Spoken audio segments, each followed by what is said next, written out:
My dear wife, thank you for joining us in this dialogue. The Excellencies, the Governor of Bauchi State, thank you for being here. He's a panelist. His Excellency, the Governor of Kogi State, thank you. His Excellency, the Governor of Bayelsa State, represented by the Deputy Governor. A former Senate President, Empire Saim, thank you.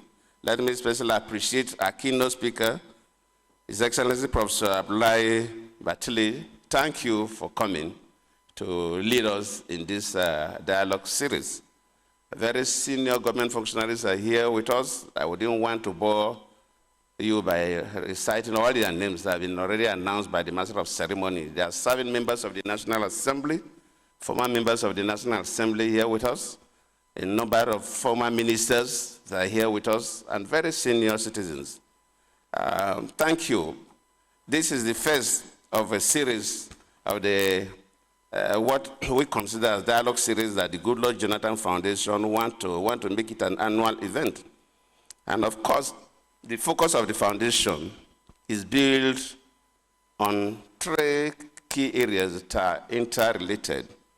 The issues of encouraging the good practice of democracy across the continent of Africa, and midwifing the democratic processes, elections to be done properly, and issues bordering on good governance and youth and women empowerment. We've been doing a little on the issues of democracy. We've not really done much, but we have started. But we believe that the democratic processes in Africa must be mentored and encouraged. And I will say that every process, every human process must be mentored. If you have a child today, there are some aspects that you may not teach the child. Don't teach the child how to cry. In fact, you will be begging the child not to cry. You don't teach the child how to suck the mother's breast. The mother sometimes will be tired. But even the walking, eating normal food and other processes, it goes through mentorship. And the democracy itself must be mentored by citizens of a nation or a state for us to get the kind of democracy we want. Even in human beings, God has a way of controlling and regulating us. That's why if you are used to sleeping by 12 midnight, when it is getting to 12 midnight, you will feel asleep. If you are used to sleeping by 8 p.m., when it is getting used to 8 p.m., you feel asleep. And when you travel out to a place where that 8 p.m. does not fit into your 8 p.m., you start feeling sleepy, and you find yourself, you ask why. Because God has an inbuilt system, what the biologists call it biological clock, that is built into any true cell. That's why you experience the jet lag, because there must be a system that regulates a human being. Otherwise, you could be sleeping the whole day or sleeping at all times except yours. So in our processes, in companies, everything to grow properly, there must be shaping. In terms of the practice of democracy, the civil society and the media must play a role in terms of shaping the practice of democracy. The government institutions have laws and guidelines, but these laws and guidelines, sometimes people don't keep to it. And some of the things we do to make sure we practice excellent democracy may not necessarily be properly reflected in the laws of society. So civil society must play their role. And the Goodluck Jonathan Foundation feel that we must also make these contributions to begin to put certain things to the system. How do we practice our democracy? And of course, when the Greeks came up with the word democracy, the ancient Greek brought civilization to society. And when they come up with the word democracy, of course, democracy comes from the word demokratia. Demos meaning the people, and kratos meaning the rule. They believe that democracy must be a process of government that encourages the participation of all the people. And in many cases, when the Greeks talk about the people, they talk about the citizens of any state. And funny enough, the Greeks also have what their definition of the word citizen. So sometimes you see the word citizen used in the ancient Greeks. It's not the citizens as to somebody belonging to a particular a country or a particular state, yes, everybody must belong to a state, which is good. But the Greeks said that there are three categories of human beings in any given society. The category they call the idiots. The next category they call the tribesmen and the citizens. And the people the ancient Greek philosophers call the idiots are not people that are mentally retarded, not the definition of idiot you see in the English dictionaries. But that these idiots are people who are very selfish. They think about themselves alone. They don't care about the next person close to them. Self-centered. The Greek philosophers in those days that defined democracy called those people idiots. The next set of people are the tribesmen. Not the issue of belong to a tribe, because everybody must belong to a tribe. If you don't belong to a tribe, then you're an ape.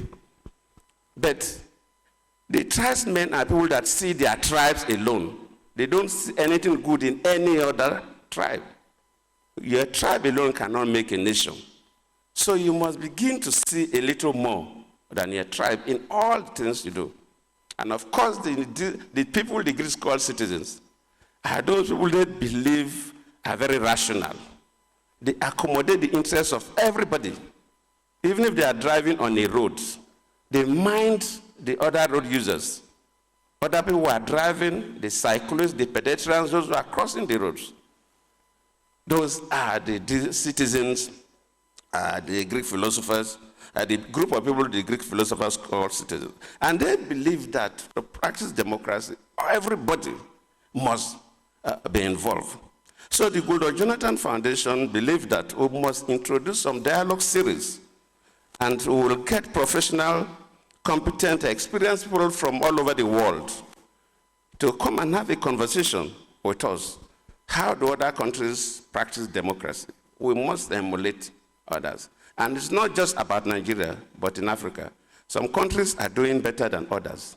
There are some African countries that you go that the election into political offices has nothing to do with religion. In some countries, religion plays a major role, which is extremely negative. There are some countries you go that electing people into offices, minimal of ethnic interests. But some countries, the ethnic dominance is a major role. And in that case, the process of political recruitment is skewed. And in most cases, you may not be able to get a good leader. So we must share experiences. And we know human interests. So if there are human interests in a particular way, how do we come up with structures and guidelines that will mitigate the excesses of these various interests so that the leadership recruitment process will give us decent citizens that can run the affairs of our nations. We, as a civil society organization, are working with other civil societies and the media to continue to put some pressure on the political processes. For this year, we have a keynote speaker that has already been introduced, and we have 3 panels. And if you look at the program, you see a number of photographs. I know the governor of Bauchi is a panelist in one of the panels. The governor of Ekiti is a panelist in one of the panels, and the governor of Edo is also a panelist in one of the panels, and other speakers from within and outside the country. And they will do justice to some of this. And this year's on democracy and the unity of the state. After this conversation this year, we will now come up with the main theme for next year's dialogue. But we have a working team. Next year we may want to discuss democracy, diversity, and the recruitment process. How do we recruit our political leaders across the country? How do we get who should be a councillor, who should be a chairman of a council, who should be a governor, who should be a member of a state assembly, who should be a member of the National Assembly, who should be a president? All these recruitment processes. You know, if you go to China, they will tell you that they combine selection and election. Other countries, different countries have different processes of getting the best materials to run the affairs of the state. So next year, we will get people from all over the world that will come and share with us experiences of political recruitment processes, how it's done, the global best practice. So over the period, Nigerians will begin to embrace the best practices. Because if these things are not done, sometimes people are doing the wrong thing, but they may not know they are doing the wrong thing. So constantly, just like the biological clocks in our system, will begin to tell us when to sleep and when to wake up. We, the civil society and the media, must also begin to tell the politicians and those who control the political processes what they are doing, whether they are deviating or they are not deviating. And that is the essence of the dialogue series. Maybe the third one, we are thinking about democracy and good governance, but also will depend on the conversation we'll have today. That will help us design the next dialogue series. So on behalf of the Goodluck Jonathan Foundation, I'm the chair, and members of the board of the foundation, and staff of the executive director and the staff of the foundation, I have to thank all of you for finding time to come to participate in this dialogue series. This being the first one, we are not expecting things to go on very smoothly, but we promise you we'll do our best, and the subsequent ones will be organized as international programs. Some will even be held outside Nigeria, because our focus is not just Nigeria, but our focus is Africa. For his goodwill comments.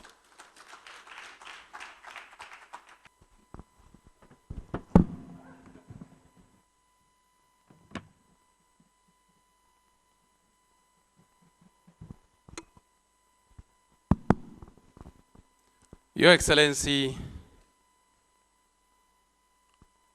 the former President of the Federal Republic of Nigeria, Dr. I'm so happy and so glad that I met you not when you are in office, but outside the office. This is true you, a true Nigerian, a true African, and a true leader. Before I go into a very brief remarks, let me sincerely appreciate our keynote speaker, Dr. Abdullahi Bathily, for taking us down the memory lane about Africa, and indeed the constitution of all those of us that are contained here in Africa. We are all students. We are smart students. In every little given opportunity, we learn smartly. We have learned so much from you today, even though we've read majority of all of presentations in history. But it is good we're hearing from the horse's mouth. We sincerely appreciate you. Just a while ago, the deputy governor of Bayelsa State made a very good remarks, as if probably has read into my own remarks, prepared remarks. I think what he falls short of saying is, get the broom and sweep the mess. I think my dear brother, the governor of Bauchi State, is hearing loud and clear. I didn't say it. If he didn't dare, he didn't dare. Like our senior brother used to say. And again, possibly what he falls short to say is that it is high time we tell our founding fathers, so to speak, to allow we, the younger one, to take charge, make our mistakes, and correct it. And what he wants to simply say, if I may paraphrase it, is it is high time we stop being political hallelujah boys to our colonial masters. Let me begin by once again felicitating with His Excellency Dr. Goodluck Bello Jonathan, GCFR, former President of the Federal Republic of Nigeria, and international statesman extraordinary, on his 46th birthday, 64th birthday. You know, those of us at 46, 47, We pray that we grow as old as you are and even beyond. May God continue to bless you for us. His Excellency is a man who has earned the right to celebrate the increase of his years on earth with fulfillment. In 2015, he demonstrated in very historic terms that he is a Democrat indeed and a patriot par excellence. Where lesser men and less honorable men will have tried to subvert the apparent will of the people in that year's general elections, His Excellency, as then the President of Nigeria and Commander-in-Chief of the Armed Forces, took the path of personal honor and national interests. Nigeria and indeed the world will always celebrate this wonderful man for that singular feat of selflessness and love for the nation. Democracy and the unity of states. Unity is the primary hypothesis on which democracy stands in any state which has chosen it as a form of government. This is because in a functional democracy, the people, in spite of their diversity in ideology, faith, tribe, and politics, have always united in a majority for most things to happen in the society, including leadership. Nigeria's Fourth Republic is now in her 22nd year, but unfortunately, we remain a shaky democracy, tottering along like a toddler still learning to walk. Consequently, we hardly speak with a united voice on anything as a nation. This state of affairs makes me believe that we need more democracy, not less. Of course, by more democracy, I mean the real essence and practice of democracy, the pure marriage of consensus which enthrones the overall public good rather than any sectional, regional, or parochial interests. With the foregoing in mind, I say that how to make Nigeria democracy work for us as a united factor rather than the divisive measure which we have turned into is the most pressing need of this season, especially as gladiators begin to take position for 2023.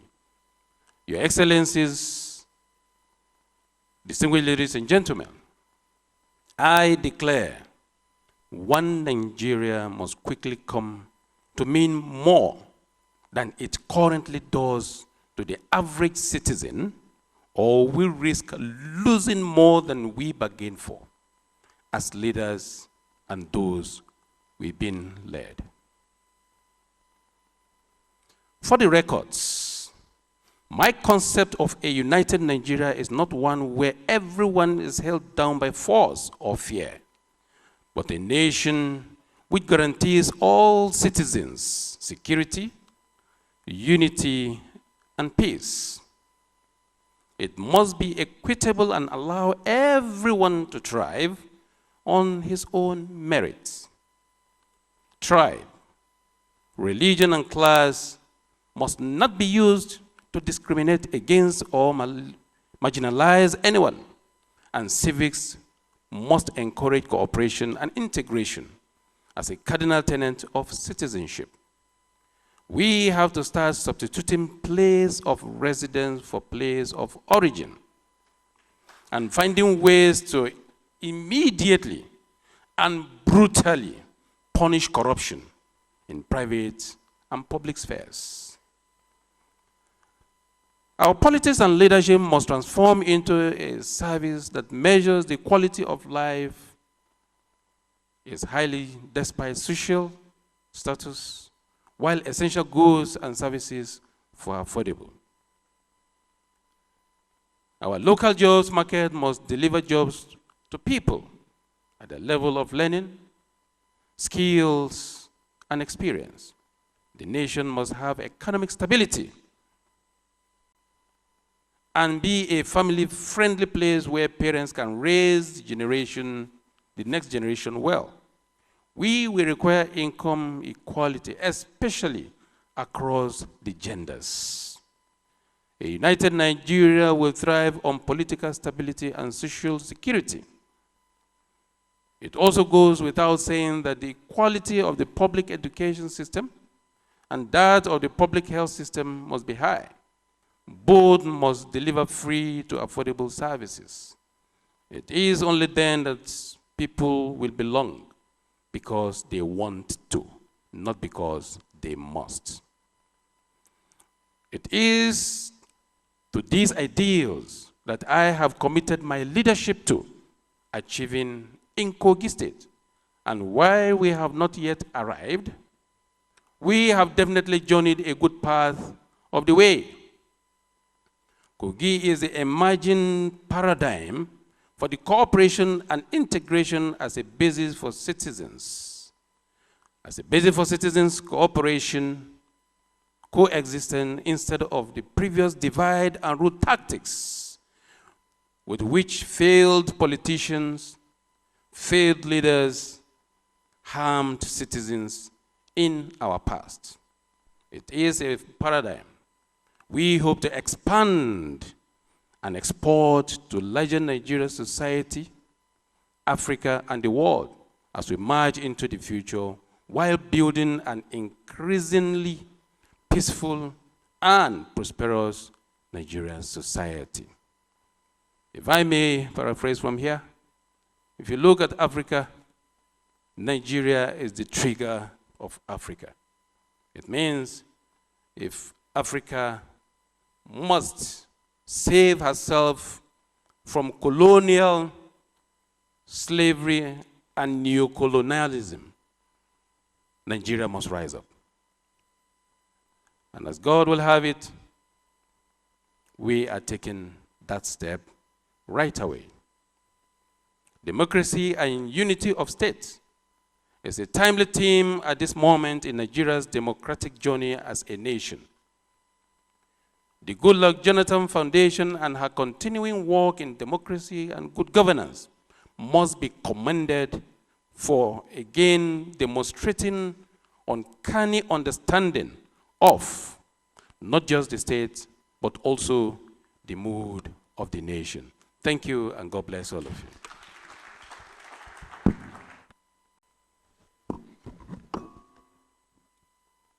Your Excellency, our former dear President Goodluck Bello Jonathan, GCFR, the founder and chairman of the Goodluck Jonathan Foundation. Sir, happy birthday. We wish you everything you wish yourself, God guidance and continued good health. Your Excellency, the former First Lady, the SGF, Boss Mustafa, our governors, and those that represent them, the distinguished and honored members of the National Assembly, my colleagues, and they are here in good numbers, the former President of the Senate, my brother, distinguished Senator Anyim Pius Anyim, and of course, a former Secretary to Government of the Federation. Our keynote speaker, the very distinguished ladies and gentlemen, distinguished gentlemen of the press. If I miss any part of this protocol, please pardon me. Your Excellency, I'm here for two reasons. First, to be here to celebrate with you your birthday, even though it's tomorrow, but I won't be here tomorrow. I'll be outside Abuja. Your Excellency, on behalf of myself and all the members of the National Assembly, we wish you a very happy birthday. And at the risk of sounding repetitive, I want to add here very, very categorically that, sir, you are a man of peace.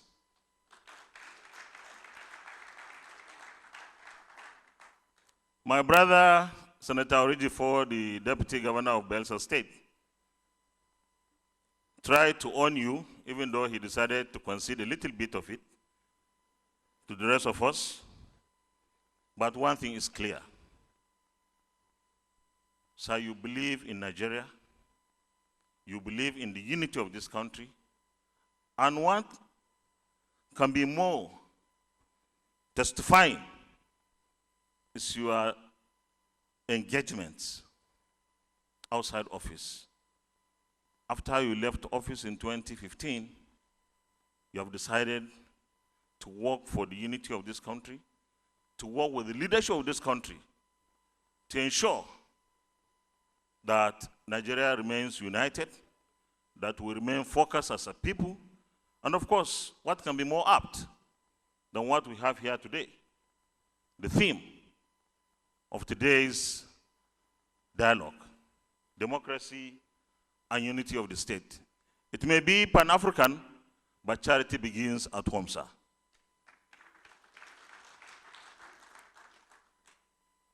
Because I'm a politician, I will also speak like one, though not controversially.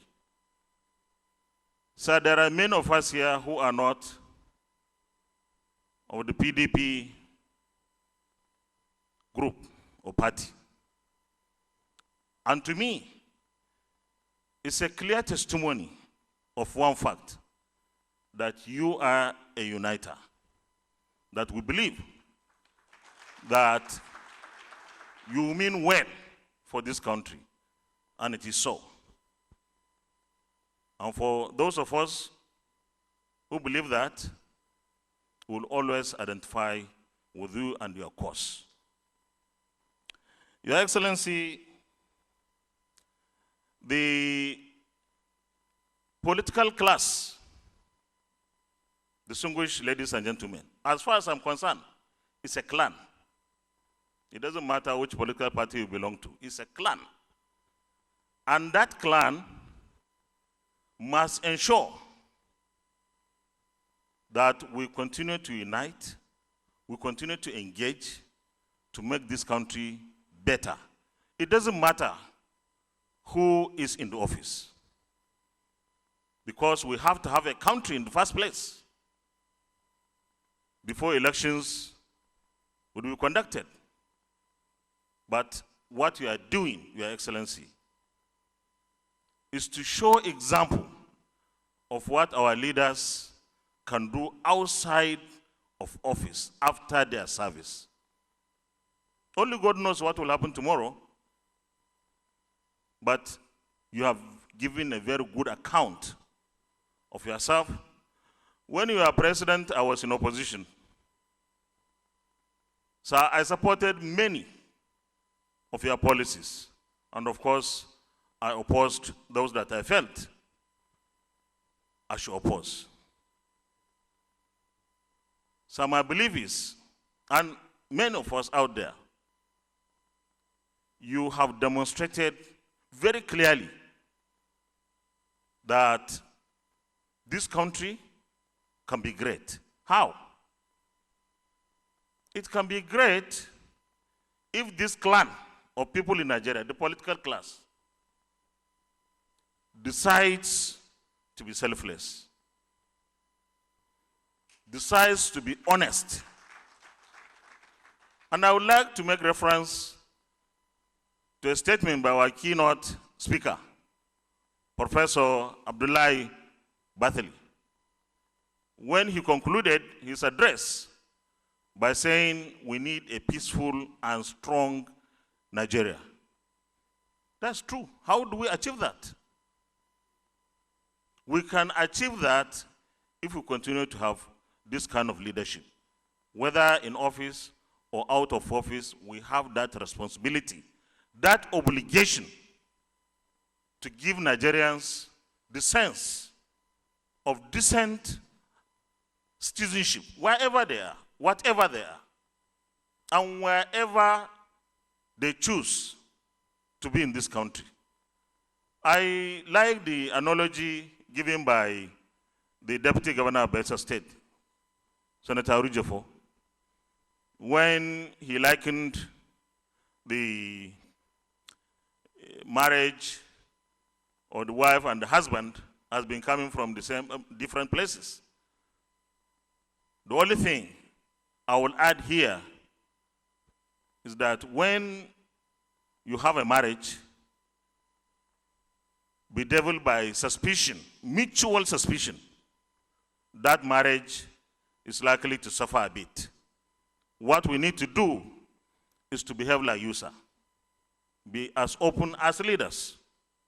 Be open to all manners of people, especially those that we lead, that we don't allow suspicion between us. And when political leaders allow for suspicion between and amongst themselves, the outcome is the grassroots or the ethnic nationalities will behave the same way. Today, I dare say, sir, very distinguished ladies and gentlemen, our major problem amongst many would be the suspicion between the different ethnic groups. Otherwise, why would somebody care or bother where the president comes from? Let the president come from anywhere. What we need is leadership that will give sense to the people, provide everything within the constraints of resources that the people need. We shouldn't care. But when we suspect each other, that's when people crawl back to their ethnic enclaves. And Mr. President, you are doing quite the reverse of that. You are helping Nigerian democracy to grow by the day. I want to congratulate you once again for being a true Nigerian, a beacon of hope. I hope that somebody will not go and quote me tomorrow somewhere, because this is my personal belief that you have done so well, sir. And we identify with your cause. How I wish that other leaders who are not in office today will emulate this kind of attitude and this kind of disposition, trying to bring Nigerians together. We are here because we believe in what we are doing. We don't suspect anything. We know that you are genuine and you are committed to making this country better, peaceful, stable, and progressive. Thank you very much. Congratulations, sir.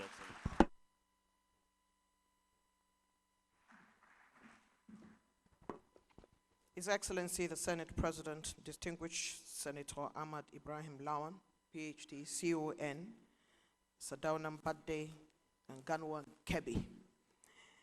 He has described His Excellency, former President Jonathan and founder of the Goodluck Jonathan Foundation. Thanks for checking out SYMFONI on YouTube. Please be sure to subscribe and like our videos for updates.